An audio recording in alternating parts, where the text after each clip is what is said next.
we talked about being tactful and to practice and be prepared, rehearsing in your head, and to try and control your anxiety, but not let, in the sense that you don't let that stop you from speaking, because when you let that be a roadblock, then it usually builds up and it becomes worse, and that's when conflicts happen. Find common ground. Rehearse what you're going to say in your head. Have some speaking points that you can rely on if you get stuck. Speak from personal experience. I probably said that. Keep the situation light, because then, no one benefits when you're in direct confrontation. And be prepared. We have Jean here, who was part of the Mad as Hell Doctors, and we really liked one of the things that they did, where they would have people come up and they have videos of this. What's your Mad as Hell minute? And getting people to share their own stories. So that's one of the things that we talked about, because really, everybody has a story. Even if you've had no issues with healthcare expenses or health insurance or anything, everybody's had a story. You've either been sick, you've been injured, you know somebody who has. There's always some way to sort of make a connection in that level. The other thing we talked about is that you have, with your own story, you're the only one who knows that story. You are the expert on that story. I think that could be a way for me, with anxiety levels, to start easing into it. Because I have some anxiety about, well, I know my story, but the facts, the numbers, the statistics, I don't feel so comfortable with that yet. But I'm working on it. I'm educating myself, and I'm trying to get there. But that might be a good way for me to ease into it. Well, I'm the only one who knows my story. I'm an expert on that. I'll get started with that and work my way in. I just wanted to say, too, I really appreciated what you said about you don't overcome anxiety. It's going to be there. And that actually makes me feel better, because I don't have to feel like I've failed if I still feel anxious. Just to realize it's going to be there. Just accept that it's going to be there. And just even talking amongst our group and kind of sharing our stories. They asked me how I was feeling telling my story. I said, well, I feel very comfortable telling my story, but I still have these stress hormones going through my body, because now I'm mad telling this story, right? And so I'm also going to, thinking about using that passion, using that anger to push past my being silent and going, you know what, I'm mad, I'm sad about this situation. Screw this. I'm gonna speak up, even if it's hard for me to do that. Because nothing's gonna happen unless we do speak up. And I just want to end with one thing. I saw this quote, I don't know who said it, so I wish I could give credit to it, but I love it. It said something like, you can pretend to care, but you can't pretend to show up. And so I love that. And that's taking some of the anxiety off, because it's like, I might not be an expert, but I'm going to show up and I'm going to just do the best that I can. So, our group talked mostly about tips for when you go in front of a crowd to speak or whatever. So we talked about knowing your topic.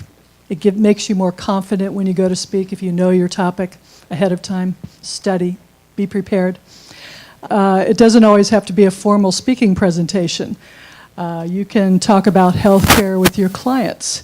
You can talk about it with your coworkers, with your friends, with your family members. You don't have to be an expert to learn, to act, and to speak. Many ways to educate about healthcare without having to lecture or formally speak. We have a doctor who doesn't really feel comfortable talking to what could be hostile audiences, doesn't really feel comfortable lecturing, and yet finds all kinds of creative ways to talk about healthcare and to educate people about the subject. I talked about how being a teacher for 25 years, there was never the beginning of any semester where I didn't walk into my first class of 50 people staring at me that I didn't feel very nervous, because there were 50 of them and they were all looking at me.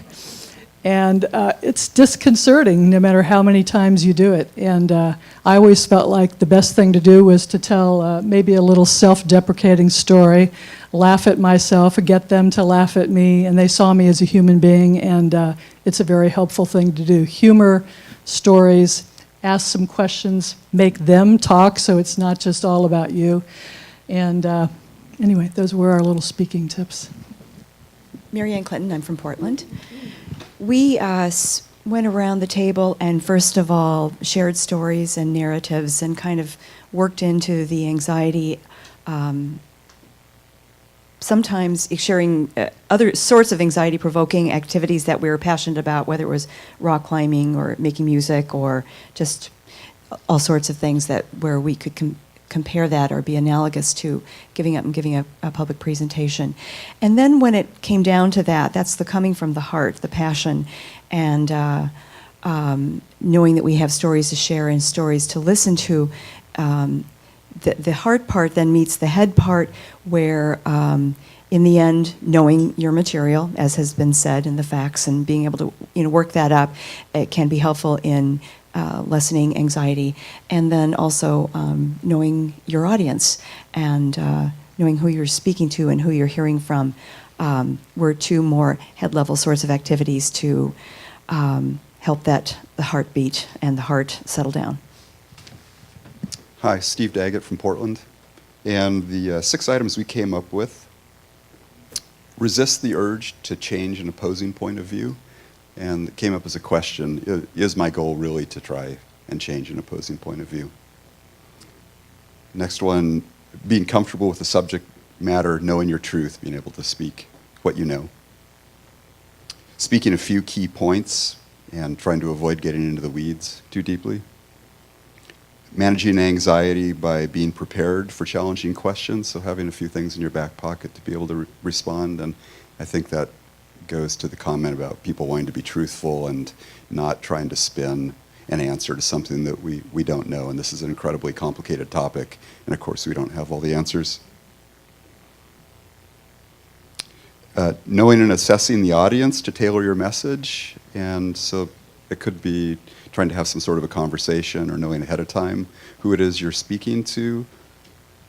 And the last one was personalizing the message and as it's appropriate, having humor about ourselves or about a situation to try and get people to join in laughing about it, because as we all know, laughter makes everything a little less painful and a little less anxious. And talked about how we got into the movement and what you fear about it. And the idea of conflict came up. And how people are afraid of conflict, they try to avoid it. There's a psychotherapist who talked about group therapy and said that regardless of the group that you're in, it could be a psychotherapy group, it could be it could be the PTA, it could be anything. Conflict is coming. It's a part of the evolution of the group if you continue to meet. And it's how you deal with that conflict which determines the cohesiveness of the group that follows. So we were talking about it's actually advantageous and productive to welcome conflict, because then you can deal with it, and if you deal with it effectively, then the group is going to be more cohesive. And that is so important, I think. And that fits into the idea of welcoming negative thoughts and sensations and feelings. Yeah. And humor, talking about humor as well. We also talked about Toastmasters, giving you the opportunity to speak in public, getting the feedback that you get at Toastmasters, the continual practice improvement over and over again. Also, when you keep trying to speak, but don't beat yourself up over it. Any mistakes you make, don't beat yourself up over it. Speak to positive, open-minded people. If you get a hardcore right-winger, you're not going to change their minds, and it'll just be a really bad experience. Practice your elevator speech.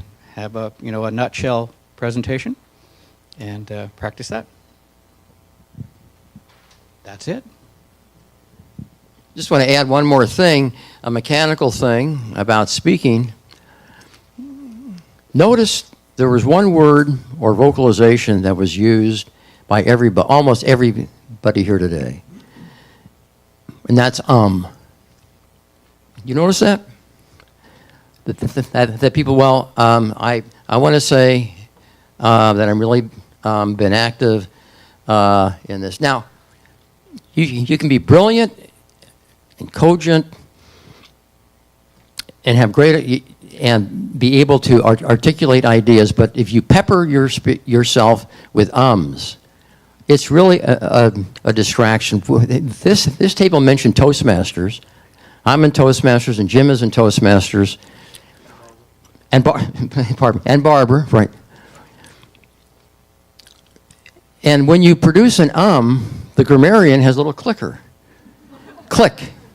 And what you behaviorally do is to punish out the ums, because that can really ruin a presentation. If you have a lot of them, that can really distract the audience from the message.